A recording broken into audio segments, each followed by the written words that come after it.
veins, I've been driving this train.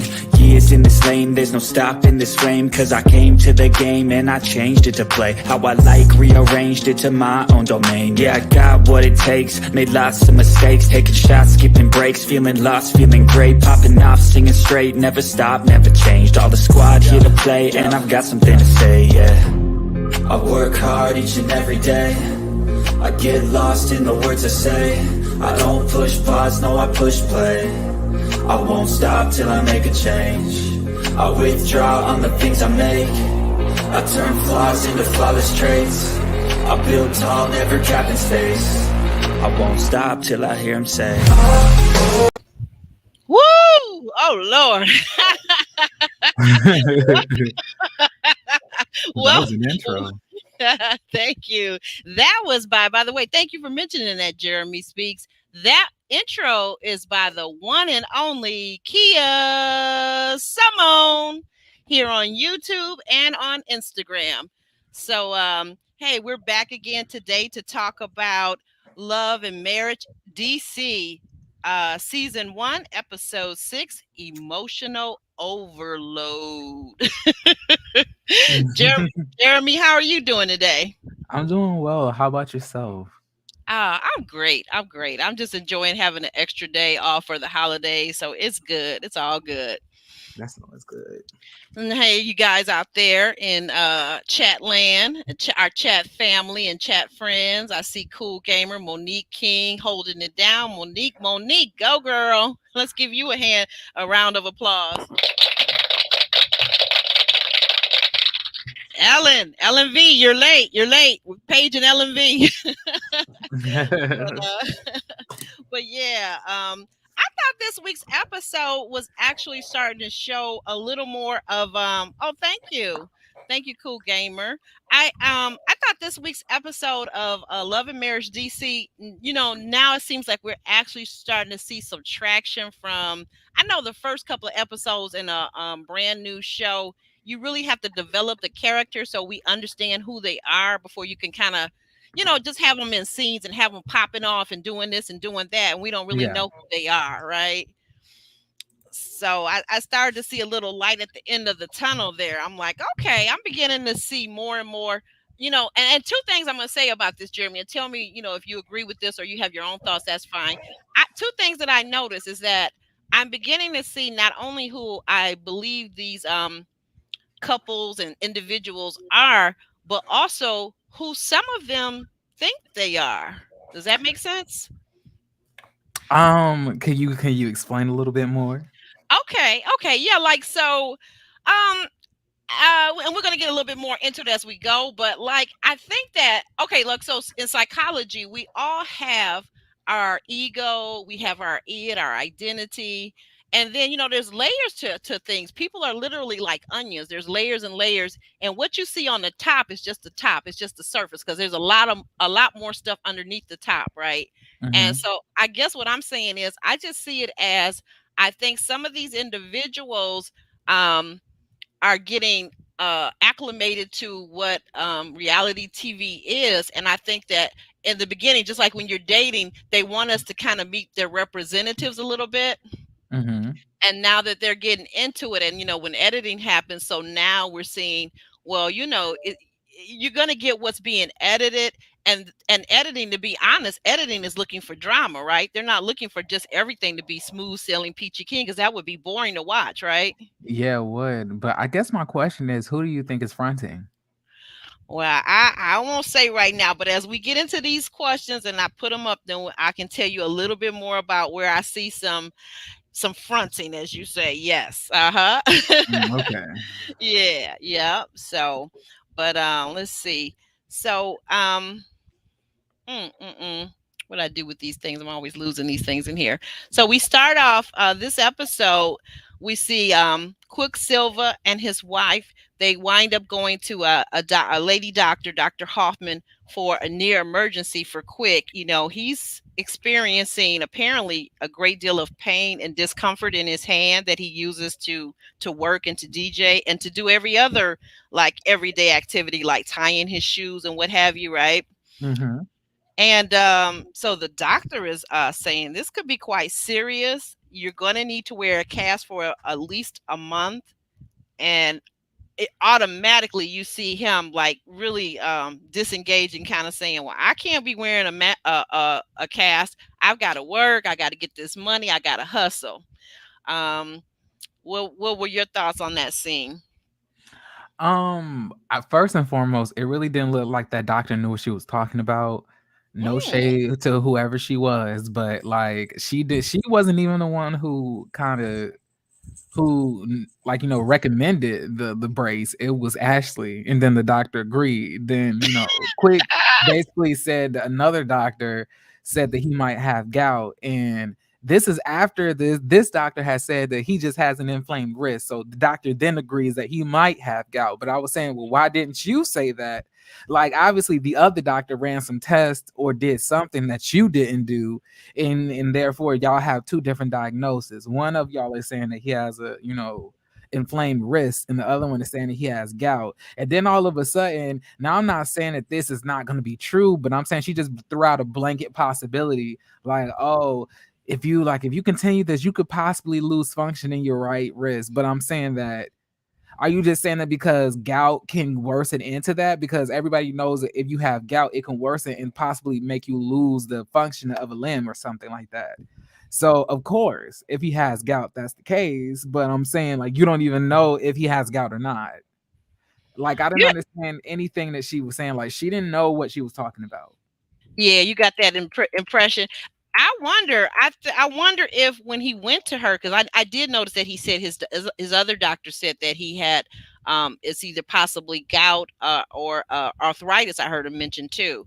And it's so funny because years ago my dad had that same it sounded to me like I was just listening to him. Now no one ever said carpal tunnel, but I'm thinking, well, it could be carpal tunnel. So now I'm not sure how related carpal tunnel in the hand is to arthritis, but I know Mm-hmm. my dad ended up having to have a surgery on his hand because his whole occupation, his job, like not that he was a DJ, but he used his hands, so he had to be able to use his hands, so he had to have that surgery. So that's a good point. But she may not have been, I guess what I'm thinking is she may not have been a specialist. He may have went to urgent care or a facility and was able to just have to see who he was able to see, because we know this was filmed months ago, and with the panorama going on and all this other stuff, sometimes you can't get in to see a specialist. They're very hard to get into even when there's not a panorama.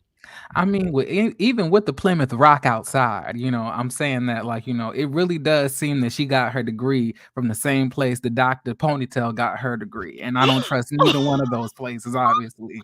Like, every single thing to me looked questionable about that doctor's appointment, because that doctor didn't seem to know anything about what she was talking about. She Not just the said she just said inflamed wrist, and allowed them to, to fill in the rest. Like, they diagnosed themselves at that point. Like, like, quick diagnosed themselves, and then the doctor agreed. I don't know. It's Jeremy, crazy. you're not gonna have me hollering through this whole entire podcast. You are not. I will not with you. I will not. The same place. Okay. um. Yeah. So. And then for the next scene, we go on to mother and daughter's twin outing with Arena and Brittany having drinks on the town. Um, it was so funny because as I was looking at the two of them, I was like, wow, they look like sisters. They look so close in age, because Arena doesn't look her age to be in her 40s. I mean, Um, yeah, until you see her they look hands.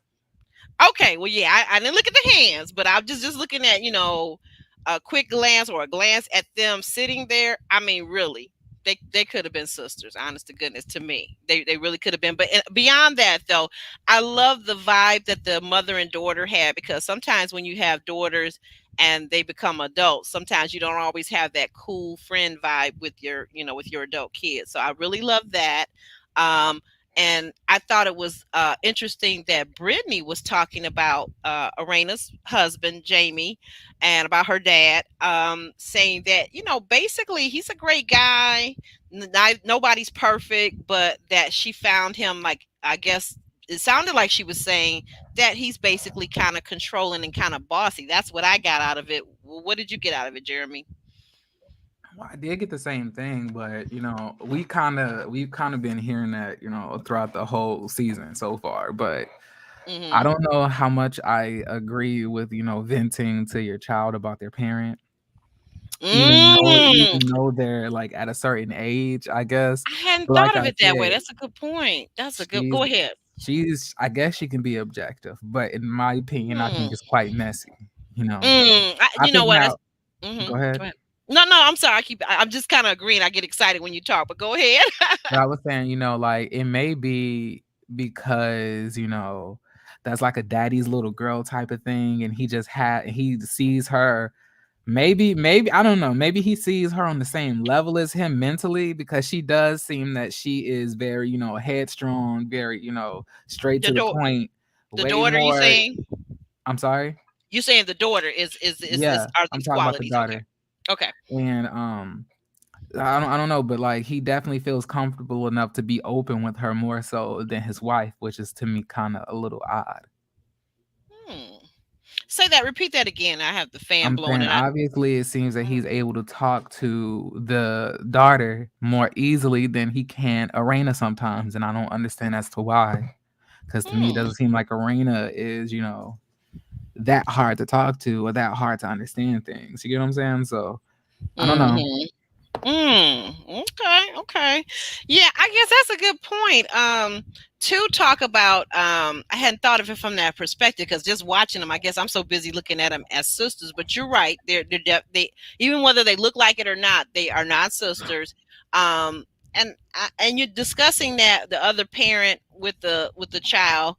I guess maybe some people could say consider it to be a little messy, but she is like, we're not even talking like, just real young adult, like 19, 20, 21.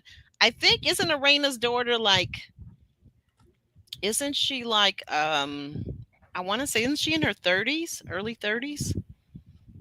And she I has don't know if she's children. in her early 30s. I thought that she was in her late 20s.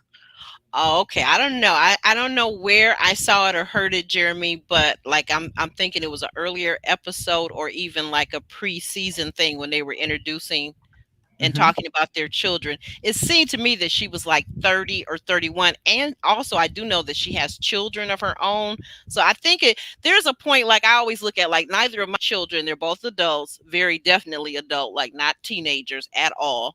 But there's a point, there's a breakaway point. I think that perhaps when your children have their own children and become parents, where you can begin to talk to them and be a little bit more real with them than you would ever be with, let's say, a 10-year-old, a 15-year-old, a 20-year-old, or a 25-year-old. You know what I'm saying? If they don't have children. So I took it from that aspect. And then also, I guess I'll just say this too, though. Arena and Jamie, even though he's kind of traditional, hard guy, the husband, but they don't strike me as in all aspects of their life as being traditional parents in a traditional household, if that makes sense. They seem like Right. they're kind of mixing the traditional with the modern in their case. That's what's working Yeah. for their family. So, you know. Yeah. I definitely think that, Arena has enough freedom to do as she pleases and, go after her career and things like that. I just think that, he does probably boss her around a little bit. He probably like tries to enforce what he believes is right as far as in everybody's life and what he thinks might, be best for them. I think that might Mhm. be the case. But that doesn't take away the fact that I think that they're a lovely couple. Like I just think that they have like, a couple of issues, but like who doesn't have those issues? Like I said, I used to be a control freak as well. As far Mhm. as like the people in my life, I used to want to have everybody under like, under my supervision almost to try to make sure they were like in a good space. But that's not, Mhm. you can't live your life like that. You got to allow grown people to do grown things. Yeah, I had to learn that the hard way when my kids burst out of the house and went to college, and as they graduated and got out of college, it's kind of hard sometimes when you've had that, kind of control over them and guidance over them. It's kind of hard to see them sometimes make some choices that you don't necessarily agree with, but at the end of the day, like like what you're saying, it's their life and they're gonna live their life. and hopefully they consider some of the things that you taught them growing up. And if Yeah. they make mistakes and fall down, like we all have done, i.e. myself, then hopefully they learn from it, So Hmm. that's a very good point. But like I said, as a mother of a 30 something, I really just enjoyed their camaraderie that they were having, and it kind of made me a little homesick for my daughter because she's in Maryland, so she's in the DMV area herself. So, okay, let's see, get back over here to um so then Quicksilver and oh, I did that backstepping here, backtracking. um Ashley and Quicksilver host Monique and Chris Samuels for a dinner. Um, Hmm. I think everything was going well until it was so funny with the editing. Editing is so Yeah. doggone shady.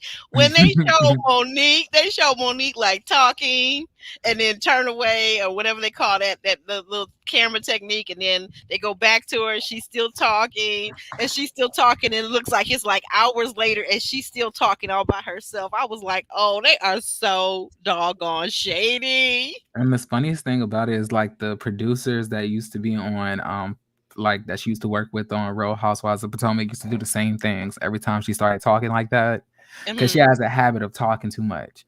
But in like this regard, I felt like she was talking too much about the wrong thing, and I felt like Okay. she was like nothing about her is like enjoyable to be around. Like she's not funny, she's not really charismatic, she's not really, cool, she's not chill, like she's just annoying. Like, You she think she's annoying? brings up things that annoy you every single time you have like a celebration. She brings her negativity with her. Like for example, like on the next episode, they showed a preview of Ashley basically talking about her book. It's called, Do That Stuff. And Right. here comes, Monique. Well, I'm gonna get that to Chris. Could you go away, please, ma'am?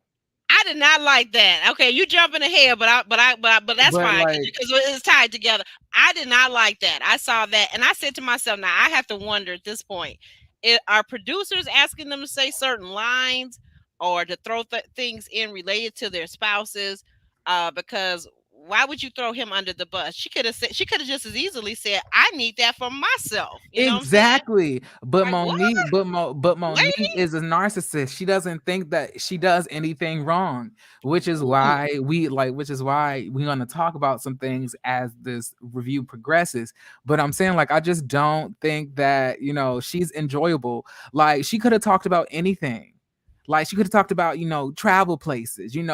travel places that you want to go to, places that you want to go eat, like where you been, like the things that you did when you were in Africa. Like you could have talked about anything. You spent all of this time talking about winter, and it seemed to me because she was trying to clear her conscience because she knew that she was messy, and then she knew that she came across bad, not only to Winter but also to Ashley, because now they're looking at her crazy because Ashley's thinking, how's this girl your friend and you're gonna throw her underneath the bus like that, and y'all been friends for 15 years. And then the other one is basically saying, girl, you've been my friend for 15 years and you going to run in what I'm telling you to everybody else when that was just an intimate conversation between friends and I was venting. Like, so she was up there trying to explain it and explain it and explain it. And the more she tried to, plead the mhm. fifth, plead her case, it made her look even bad because it basically to me showed all the guilt that she had written across her face because she knew she was messy. She didn't want to like help anybody. If she wanted to help somebody, she would have had Winter there, and then they would have been able to talk about it all face to face. But you sat there and conveyed all of these messages without Winter there, knowing that she was going to be coming anyway. Why didn't you say that why didn't you say that when she came instead of before she even walked in the room? So now she has to like battle all the stuff that you done put out about her, and like to me it was messy. Even though whatever Winter said was messy as well, and she was Mhm. lying. Like to me, it just made I don't know. Monique is making me like Winter Mm. Monique is making you like Winter. Why? Why? How? because now I'm seeing her as an underdog because I know she's like she has a rightful, like she's like, okay, so Ashley has a reason not to really invest with Winter, and so does Arena. Mhm. But that's almost half of the cast. Then you have Monique, who's now turning on her like, willfully, without her having to do anything towards her. Now she's turning on her because she sees that, Winter is not that popular in this group and it's not Okay. clicking. And she's trying to hang out with the girls, who are most in number. Because Okay. she's not about to be going at it with Arena and Ashley on behalf of Winter, because number one, she only like to fight people that she knows that she can beat up. Ooh. So she don't like she's not somebody who likes to fight people who she really has to, step it up for. Like, in Arena and Ashley would give Monique the business. Mm-hmm. And so she's gonna turn on Winter, and it's gonna be steadily and steadily and steadily. But Monique is trifling to me, and she should have stayed home. We don't like your presence when Monique. Eek. You know what I was thinking? I'm gonna go ahead and throw this in here. But you know what I was thinking as I was watching this episode, which I enjoyed a lot more than some of the other ones. To me, it had a little more going on in it. And like I said, the characters are now being kind of fleshed out, so I understand them a little more. But I think that they really need another couple to come in for next season. Do you agree? Do you think they need another married couple to come in and kind of like or maybe either that or either another single gal that could be friends, that maybe is already friends with Winter? Because they need some, they're honestly, missing something. They're missing something, it seems like to me. I don't know.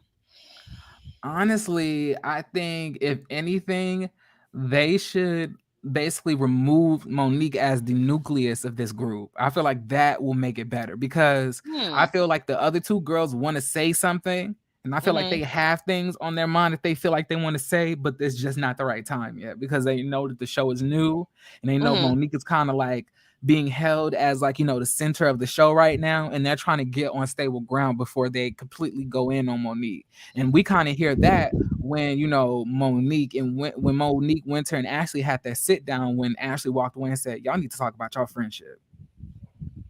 She's already starting to formulate negative thoughts about Monique, and it's going to get gradual and gradual over time.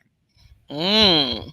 Well, listen, down in the comments, High Vibe says, I'm thinking of Monique as having narcissistic behavior, the constant talking, the know-it-allness, the belittling of her husband, and the bragging about herself. Mm-hmm. Ooh. I literally Ooh. just said that a couple of minutes ago, that she's a narcissist. You did, and I don't like to say. I just tend to say either narcissistic traits or tendencies, because we really don't know. But I don't know. I'm still, and you guys, I will say this. So, guys, if you haven't heard me from the first episode in the premiere, I am very new to Monique. Like, I saw her briefly in a couple of episodes of Real Housewives of Potomac. I didn't follow that show, so I don't know her persona, her personality, or whatever. I'm just getting to know her now through her current Instagram lives that she'll usually do, her and her husband, after the show airs on Saturday night, right? But the thing I will say is a clear difference. Like, when you see them at home on their IG lives, they seem to be much more comfortable with one another. They seem to be in a good place right now. So I don't know, if anybody else has seen their IG lives or what you think of that, but put it down in the comments. And if you're on the replay, put it down in the comments still. So I really want to interact with you and find out what you guys think or what you already know. Because I need a whole like 101 on Monique, right? So, They've been doing these type of lives since they were on Real Housewives of Potomac. Like, mhm. they've been doing those lives together like that this whole time, and like, mind you, like, Okay. all of this stuff, the lives that they were doing together had happened way before she had even gotten on Love and Marriage DC. So I'm Mhm. saying that, like, even though they be doing those lives, they be fighting, like, Mayweather and Evander Holyfield up in the house, apparently, because you Mm. know when we see them interact, it's crazy, because Monique is gonna have him on camera, and he's just gonna be sitting behind her while she's talking for hours upon hours. But when they're like interacting in the house, Monique is kind of, she's kind of stank.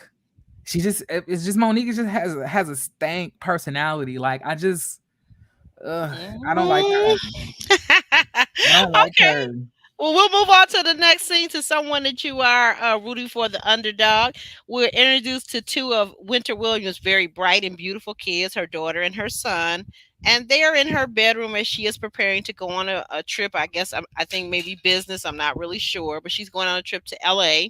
And so she's talking. Her daughter's standing in the doorway. I think her daughter's about 21, her son's about 19. So they're both young adults, like college age. And her daughter is very articulate and bright, just like her mom. And she's saying basically, Mom, it's okay what you went through. This guy really love bombed you, talking about Kevin, right? The guy that she's her estranged husband, who's involved in some kind of scandal, and he's a Tinder swindler is what I like to call him. Okay, allegedly. So I don't know. I think that her daughter is on the right track. On the one hand, that she's an empathetic daughter, and she cares about her mom, and she doesn't want her mom to feel bad, like she disappointed the children and she hurt them in some way. However, I have to disagree with the daughter on this as a much more mature woman. Yeah, it is your responsibility who you bring into the house over your children. Yes, it very much is, ma'am. Yes, ma'am. Yes, ma'am. Yes, ma'am. Once again, we get into this whole issue of vetting the people you date, vetting, more importantly, the people you marry, doing background checks, talking to their family and friends, and even going to his basement apartment, and then you would have known that he lived with his mother in her basement. So, yeah, that part. Yeah, definitely. I was like, wow, this is so sweet. Like her kids were, so well spoken and so empathetic, like you Hmm. said. And all I was thinking, when the daughter was talking, I was like, wow, I'm so happy that you are uplifting your mom. But baby, listen, your mama's stupid. Your mama's an idiot. It is her fault. Okay. Thank you for building your mama up, baby. But like she's a doofus. Like, it's no way that your mom could have married a man and brought that man around her children without even knowing where that man lived before. But lie to your parents, build them up. Like it ain't. I guess it don't hurt to lie to them to make them feel better. Or maybe she's just too young that she don't know that her mama's stupid yet. Maybe when she gets our age, she will also see the stupidity in her actions. Maybe Hmm. that'll be the case. But all I was saying was, "Oh, sweet baby, shut up. You don't know what you're talking about. You kind of know, but your mom. But if you really knew, you would see that your mama is a psychopath." Oh, wait a minute. Wait a minute. You call it Winter? I thought that was your girl a minute ago. I I mean, she thought you like were I rooting like for I like her. I'm I can that don't mean I can't tell the truth. I don't have no favorites on here. You rooting for her, but you say she's a psychopath. Okay, Yeah, all right. who would marry a man they've never been to it, like never seen his family, never saw where he lived, never saw where he worked, never saw any of this stuff. You just marry and then never met him in person. What? He could have been an axe murderer. Right, You exactly. don't even know. Like you're like, so I'm saying like who else what type of person would do that? It can't Right. be the average individual. And especially at her big age. I'm sorry, Yeah. because after 25, you're supposed to have some kind of emotional, intellectual, psychological development where first of all, you're going to a guy's place to see where he lives and how, not only where he lives, but how he lives. Okay. How he lives. Because Mm-hmm. maybe he lives in a total way different than you. Maybe you're OCD with your place and everything is all, in place and organized. And maybe he's the total opposite. And that right there is like a deal breaker. So, how would you? And the other part, the two parts that I was thinking about too, that her daughter said, unwittingly giving us clues. I didn't say that word right, but forgive me. But like her daughter basically said, well, he bought you a lot of expensive gifts, Mom. I was like, okay. So like where after 25 do you think that getting expensive gifts from a guy means that he has good character? That only means that he bought you a lot of stuff with that money that he allegedly swindled and stole from the company, right? Okay. So, and then the other thing was she said that he was love bombing her. Okay, well, so love bomb is basically a bunch of compliments. Like, so again, where do women get so silly and giddy because a guy tells them their booty looks good or they're pretty or their hair looks nice, and you decide that you're going to marry that guy because he gave you a couple, two, three compliments? Get out of here. Yeah, Okay. you can tell me that thing is thinging as much as you want to, but at the end of the day, I still need to make sure that bank account is like, is accurate, you Thank know? you, and have a Like, nice day, because I needs to know. I needs to know. We cannot do no business, sign no contracts, no marriage certificate till I know what's going on with the monies. Okay. All right. So, but yeah, I said, well, the daughter don't know, but hopefully the mom, I mean, and this is a representation of the mother and what she's teaching her daughter. I mean, she might end up marrying a Kenneth, the daughter. and Winter's up there like, okay, y'all, give me a hug before I gotta get out. Okay, get out. I was like, what's wrong with you? I guess she, I I was guess she like, was something. I rapping. was like, something is wrong with Winter. Like, something is wrong with this girl. She's off. Like Winter is She's psycho. different. She is I was different. like, this girl. Like, I was like, her and this half scalp. I Yeah, don't I'm know. tired of that hairstyle. She can move on past that. Now get another wig, cover up the place where you cut the hair off or whatever. Because I'm tired of that too. Okay, so what are we thinking? So we move on to the next scene, and three of the ladies meet up: Monique, Ashley, and Winter, to clear the air from the previous episode where they had the run in at Ashley's event that she had. So, what do you think about it, Jeremy? Mm. I just, I thought that Monique was trifling. I thought that Monique was fake. Like Monique, like we can see through you. Everybody can see through you, sis. Like everything that you're doing right now is messy. It was no reason that you had to go and run back and tell what Winter told you to those girls. It was no reason for you to do that. And I'm tired of these YouTubers trying to give her an excuse, talking about she had to do it because she got to move the show along. You on a TV show. Like, girl, shut up. I'm not the producer. I'm not the producer of the show. And neither are you. We're not a part of Owens production. We view this as we're watching reality. And if that was a real situation, that was real messy what she did. So she's going to be held really accountable for it. And I'm saying that she almost got her girl beat up, and she was sitting there almost laughing, acting like she was shocked, like she didn't know what she was doing. Like, what did you think was going to happen when you told Ashley that this girl said all of this stuff about her husband?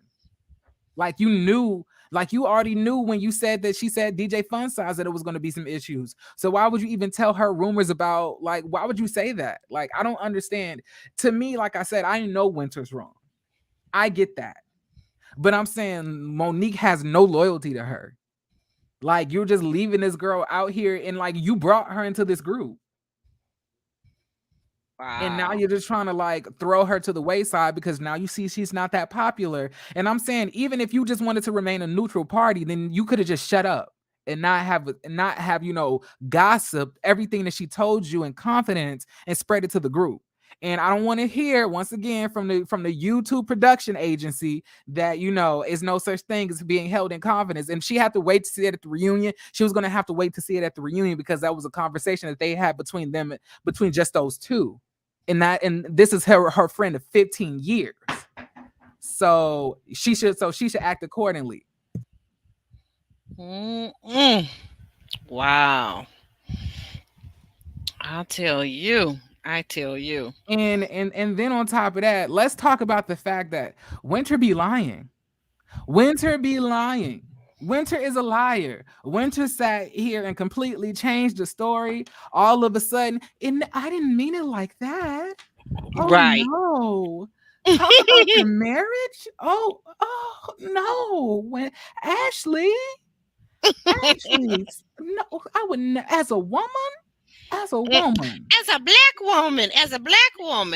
And I But was Go Ashley ahead. got her told. I'm sorry. Ashley got her told though. She said, I don't care if you black, purple, pink, or blue. What you're not gonna do, talk about my husband, bitch.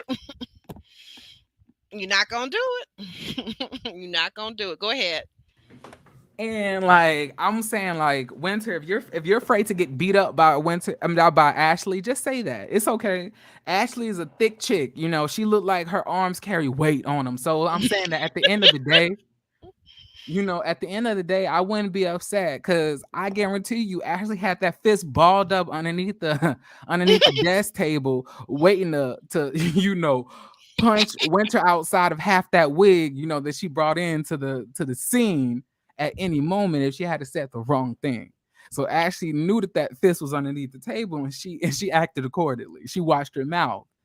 And then Monique, you're a clown. You are a clown, sis. Like you really, really are. Like you are a snake. Who needs enemies when you have friends like Monique? You know, the type of friend that'll fight you, the type of friend that, you know, gossip about you, the type of friends that'll tell the personal conversations that you have to a group of people that she knows don't like you. You know, like let's who needs enemies, you know, when we have friends like Monique to stab us in the back. If you have a Monique in your circle, make sure you cut them off quick. Hmm. Yeah, because there's something about her. It's something about her, the way she. And I guess the other thing though of it is too. I'm trying to be fair because, like you said, Monique is basically the nucleus of this show because she knows she's the one that's acquainted, whether long term or short term. She's the one that's acquainted with these couples. But I think you said something early on. I think it may be that someone in this group will come out in the front runner as the person they're going to center this show around because just because I don't It's know. like the person who the show should center around is obviously to me Arena Tyler. Like Mm. it's like the show should focus around her, and then she needs to be the nucleus of the show, or just don't have no nucleus. It's fine if we don't. Just three women who are getting to know each other in this Hmm. area. They don't have to be fake, act like they know each other. Let's all just get to know each other. We all Oh, bad. okay. We're all bad baddies. We're all wives. You know, we're all in the same area. Let's take over this town. You know, it could be just like that. We don't have to have fake friendships to start the seasons off. I don't Mm. know why we got to do that. And if it is gonna happen, it should be Arena because Monique is not likable and she's nobody's like nucleus because she doesn't know how to be neutral. She's a pick me and she likes to try to be friends with all the popular people. So she's never going to be able to just stay out of something without getting into it to try to act like she's cool. So she's gonna try to go up against Winter too because it's fun right now. The audience is talking about Winter. Ashley's talking about Winter. Arena doesn't seem to like Winter that much. So right now it seems that liking Winter is not okay. Right. It's kind of in style right now to not like Winter. That's what we're seeing right But now. So. watch. Winter Mhm. Winter's gonna become the fan favorite and it's gonna have Monique hot. Ooh. And Do watch. you Go Why do ahead. you think what now I was going to ask you I want to ask you a question. Why do you think that Winter will become the fan favorite because she's the underdog? No, because her and Ashley contain the same stuff, not as far as like, personality, but as far as like the reads, the loud personalities, Mhm. the one-liners, the iconic phrases, like they're quick with it, like they're extremely shady, they're funny, like they both Yeah. have that. Like to Oh, me, okay. they're like two opposite anchors on the cast right now because if it wasn't for Ashley and Winter, It would what be show no. would we really have had? Right. That's true. That's true. That's true. And there are some elements where I feel like me personally, I feel like there are some elements too, like you said, Arena, her family, her kids, the situations with Jason, the situation with little Jamie, Mhm. and I think Brittany will bring something to it too because she does seem like she's a daddy's girl, and I'd like to see more of them. So those things are kind of holding the glue that's holding the show together right now because, I'm waiting for them to kind of get a little deeper, go a little deeper now. Yeah, if anybody comes back next season, they need to bring Winter and one of Winter's friends. Winter needs a friend on the cast. Like she needs it. Like, and I guarantee you it'll really Hmm. boost up everything because then she'll have somebody else being messy with her. And it wouldn't Mm. be just her, and she wouldn't just have to depend on Monique to be the only person in the group to connect her to everybody else. I need to bring somebody else that Winter is cool with so we can see Winter, her friend, Ashley, and Arena go at it. And like it'll be a one for all. I would really love that. It would be very smart for them to bring back Winter full time next season. Do not try to make her a friend of the cast. She needs to be a full-time member. If we like it, let's be real. I don't even like her like that, but I can't deny that her and Ashley are the two anchors of the show right now. You have one as like, the fan favorite and one as the villain. both of them equal as far as popularity goes. Everybody loves a good villain and everybody loves a fan favorite. Ashley is definitely the fan favorite, as in like she's the one that everybody likes, and then Winter is the one that everybody loves to hate, probably.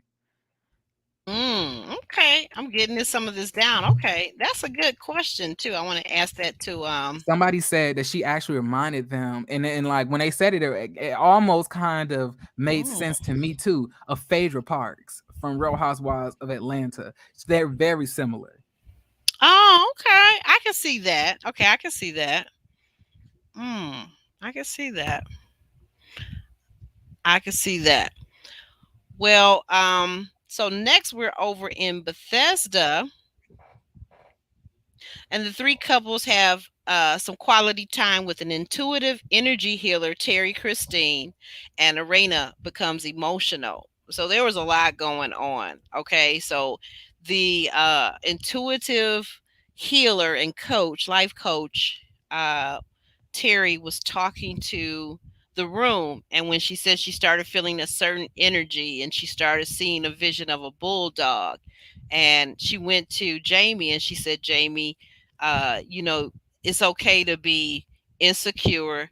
And sometimes when you feel insecure, instead of being aggressive, you can just be quiet. And he's looking at her like a doe in headlights. What did you make of that scene between that moment between the life coach and Jamie? Um, I was really shocked that Jamie was listening to her. I didn't think that he was gonna do that. He Mm-hmm. basically agreed with everything that she said. He just, listened to her. It was cool. I didn't think that he was disrespectful or anything. Mm-mm. I didn't think that he was going to be as open as he was. He admitted that she was right about, her speculation, but honestly, he was right that she could have just got that from production. I was like, I Mm. don't know. I don't know. Like, and another thing, can we just say this once and for all that Mm-hmm. now this might offend some people, and I like this, like what I'm about to say is my opinion only. It does not reflect the opinions and beliefs of Ashley Arbery. But Jeremy Speak says, "Is no way you can be Christian, believing in God, and doing your little 1 and 2 in the church, and then going to spiritual healers, Reiki healing, hoodoo, voodoo, brujeria, Santa Maria, and everything else. Those things do not mix together. So you can't, when you punch somebody on your cast, you can't go and run to your pastor. Then after you run to the pastor, then you go into the spiritual healing lady. Hmm. Well, That's yeah. not those Go ahead. not you, like I'm saying, like, and I'm seeing that a lot where people feel like, oh yeah, I could be a Christian and believe in Jesus Christ and also, also do voodoo, or also do this. Those two things don't mix. Hmm. That's a good point. That's a good point.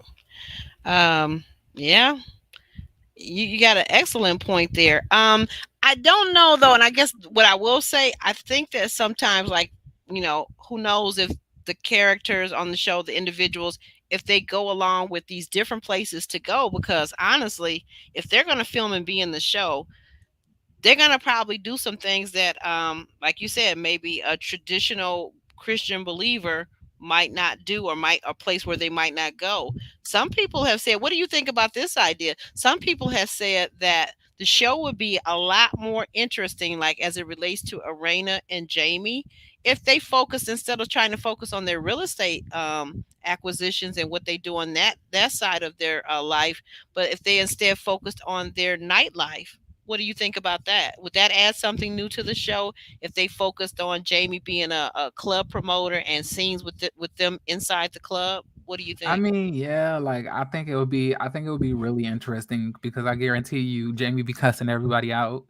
It's very interesting to probably see him go off on everybody, but I don't know if all the viewers just want to see a 50-year-old man in the club, that like it's kind of played out, not gonna lie. Like I said, he should give that like pass that torch on down to a youthful generation, because he's made all his money. He can just establish a company and then hire everybody else and get comped off of them. Like I'm saying, like why not expand your business and like, really make it legit rather than, just doing all of this stuff yourself? Because if you just doing all this stuff yourself, you pass away, who gonna be able to like carry on the legacy of your business? Because it's not gonna be his son, apparently, because the son doesn't want to do DJing, and the other son, who knows what his like, and I'm talking about little Jamie now, who knows what his interests Mm. lie in. So I'm saying, why not establish this as a DJing company where you could vend out different DJs to different places for like, for a fee.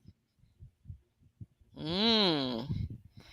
Wow, that's a good point. That's a good point. He trying to be in the club standing up all night, like about to get like hypertension. Like I'm saying, like it's okay, Jamie. You like your wife is asking, why are you still in the club too?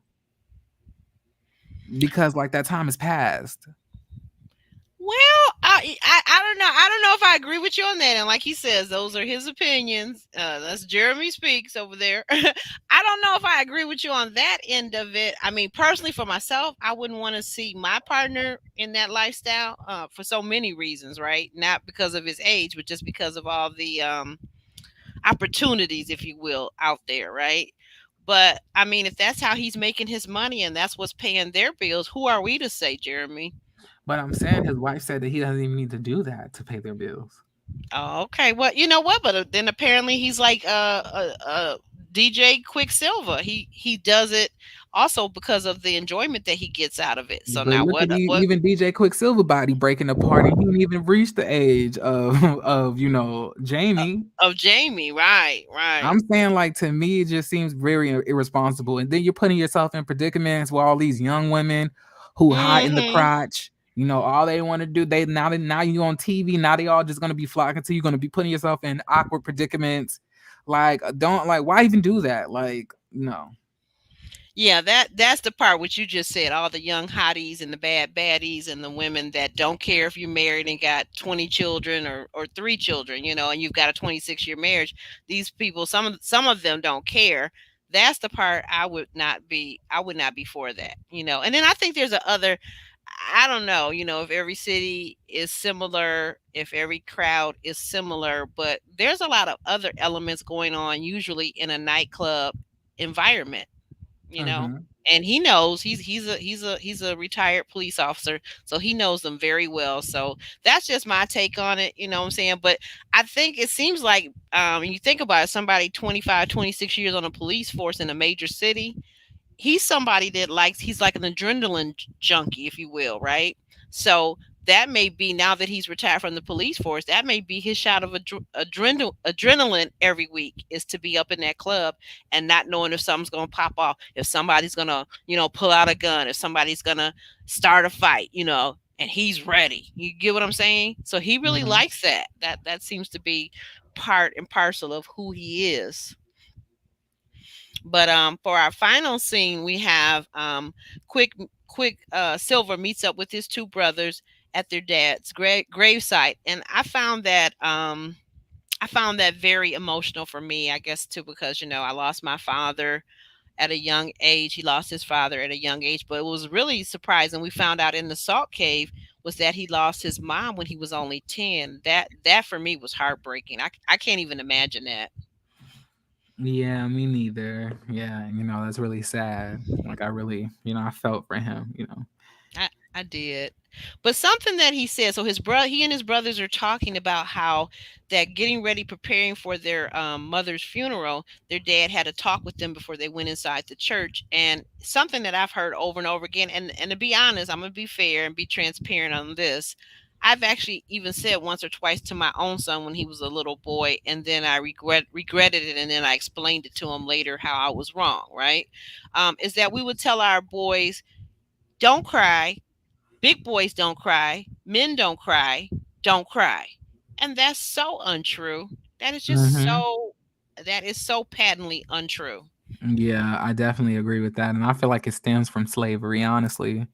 I feel like it's still something that we're still having ingrained inside of us, like, slavery heart in a lot of us, because back then you didn't have the time to, cry. You didn't have the time to, be weak. You had to be strong all the time, not just for you, but for your family. So you probably had to take a whipping and keep on licking. You have to keep it going, because you can't Right. crumble in front of you. Number one, you can't crumble, period, because mass ain't about to let that happen. And number two, you can't crumble because you don't want to, like, break down in front of your family, because they still need to see you be strong so they could carry through that pain. And after you pass that down through generation through generation through generation, we still are still trying to get out of that mindset, even though slavery has ended, that we always have to be strong, that none of us can be emotional, because women feel that way too. Yes. Every woman got to be strong. The black man got to be Hmm. strong. We can't never. We always got to be the bigger person. We always got to forgive. We always got to be strong. And like, it's like that's what we're expected to do, because of how this country was conceived. But now we have to escape out of that mentality, into accepting that it's okay not to be strong, it's okay to be weak sometimes. We now have that ability to do that, versus when we didn't, when that was not given to us.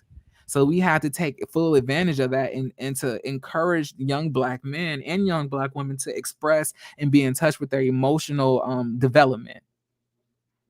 Right. Right. Right. You're right. You're absolutely right. I was just typing, but you're absolutely right. I feel like you are saying something that is so true. And I hadn't even thought of that tie-in to our past and our traumatic past with slavery, and being enslaved. Our ancestors having been enslaved over here in this country. I hadn't even thought of that. But something you said that really registered and clicked. Like, even especially as women, there's a reason why the mortality rate is so high in Black women when they go to have, in childbirth. Doctors and physicians and nurses and medical professionals around the country and around the world oftentimes think that Black women can't have pain. They take us for granted when we're starting to complain about our hearts, and then they send us home and tell us to take an aspirin, and then the next day you end up having a stroke or a heart attack. So that's a real thing. That's a real thing in this country. That's a real bias, and to understand what you're saying, that it's a bias that we sometimes, as Black people, people of color, are perpetuating among our own kids. That's sad. That's really Mhm. sad.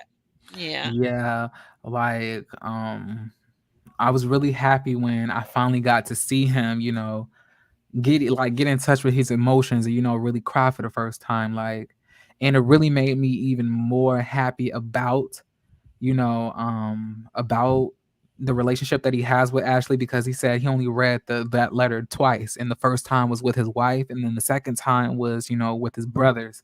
And that allows you to know and see that his he holds Ashley in such high regards, even though sometimes she doesn't think that he holds her opinion that close in, like, into regard. He has her as a extreme importance in his life, because for him to share those two intimate moments only with those two different people, to me, spoke a lot. And I really do love the relationship between Ashley and Quicksilver.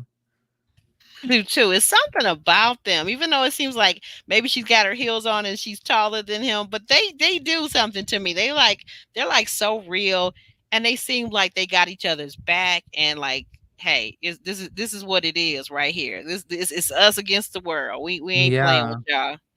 And I that's love and that's that. how that's how, to me, like, what we get to see when it comes to those marriages, i.e., Jamie and Arena, and also, Ashley and Quicksilver, is that, like, they're friends in their marriages. They're not just, like, in a relationship. They're actually friends. And Hmm. we get to see that, especially when it comes to Ashley and her husband. We get to see that they have like, humor between them two. We get to see that they have moments of intimacy. We get to see that they have moments of vulnerability when Ashley lets down her guard, because she seems like, a very, stoic person as well. And she allows us to see that she's worried at points about him. She breaks down, like, that wall that always appears to be up, to really, like, show us that, like, this man right here is probably the only thing to get me emotional outside of my kids.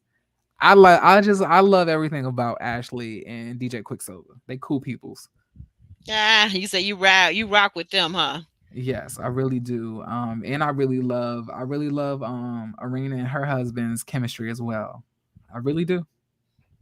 Yeah, they So got I do great think that he chemistry. needs to talk to her a little bit better. Say that one more time. Although I do think he needs to talk to her a little bit better, I do love their relationship. I Yeah, love that their interaction. There, that part. And I want to say this on that. I'm just kind of wondering because I think 26 years, they obviously know a lot more than I do. I'm divorced, but I have to wonder though too a little bit for their relationship under the scrutiny of the show, and it's going to be interesting to see what the reunion holds. But I have to wonder, to be honest, like too, is Arena gonna begin to look at her husband and say, well, you know what, maybe I don't like the way he's been talking to me for these last 20, 30 years. Do you think, you see that as maybe a possibility, or is it already everything set and they're just going to be together for the next 80 years? I think they're gonna be together for the next 80 years. I don't see them breaking up at all. But I do think that maybe over time, I feel like the way that he talks to her may change because it's a difference when you're seeing yourself back on camera and seeing the way that you act or seeing the way that you say things, and you might realize things about yourself that you need to change, unless you're a narcissist like Martell Holt. But I'm saying like he doesn't come across like that. He does seem to always want to be right, but it doesn't seem that if you really come to him like like really emotional about something and really want to talk about it, he's gonna just like blow you off. No, Like he I like because when every single time he's been approached on some very vulnerable stuff, he's been open. Maybe a mhm. little bit reluctant, but I don't think that he was not like he recognized the wrong that he had in the situation with him and Jason. He recognized that. He You know, did. You're right. He really did. so He really did. Hmm. I do think the situation will improve, and I don't think that Arena's going anywhere because I feel like they're like to me represent a very like old model of a couple, like a older like model where you have like the man who's like this fiery spitfire, and then you have like the mom who's like the calming energy, always trying to make everything right, always trying to diffuse the situation, always trying to calm my husband down, like baby, now calm down, it's all right, like that, like you used to see back on old school television, or like back from your great grandparents or something like that, very Hmm. much like that. That's a good point. You got an excellent point. Um, are you going to be doing before I close out? Are you going to be doing a live immediately after this, or maybe 15, 20 minutes after? No, I completed both my lives yesterday. All I right. did both of them. Love and Marriage Huntsville and Love and Marriage DC has been completed. If y'all want to head over to my channel and look at those, you don't know what you're missing because I had a good time recording both of those. Okay, get on over there to Jeremy Speaks channel. He's got both his Love and Marriage Huntsville and Love and Marriage DC up and available for your viewing with all the funny, funny cursey words. I love it. Mhm. Um, one last thing. What did you think about what they're showing us for next week's trailer? What did I you was think like, and about that's that? exactly what Jamie was talking about when he said that Arena is not like no pushover. She'll definitely cuss you out if you really push her there, because the way that Arena was handling her was the way that I thought Ashley was gonna handle her. Ashley was way more docile to me than Arena was. Arena was cussing all in her face, putting her hand all in her face, standing up, was about to beat her up. I was like, nah, look, I was not expecting this from Arena. Right. I was like, what's going on? What in She the was world? tired. She was tired. What in the Peabody? What did poor Winter say What in the to What in the arrange? P Valley? Peabody. Oh my goodness, what is going on? Well, guys, on that note, I've got a couple of notes real quick. I want to thank you guys in the chat for hanging out with us, and those of you in the replay game, be sure to leave a comment and answer some of these questions. What's going on? Is Monique really shady or not? We want to know. And on tomorrow, Alex and I will be back, bringing Sabrina back to the stage to finish up that interview that was interrupted a couple of weeks ago. She'll be in the house and she'll be answering questions, and we're going to find out, is she really dating Walter now? What's really going on with that? And then also on this Friday live, we'll be bringing Shorty from Put a Ring on It to the house. So guys, check us out. That will air on Friday the 24th at 7 p.m. Thumbnail coming soon. So both of those, when you see the thumbnail, make sure you hit the notification and the reminder so you'll be notified when we go live next. Thanks, guys. Have a wonderful day, and we're out. Peace.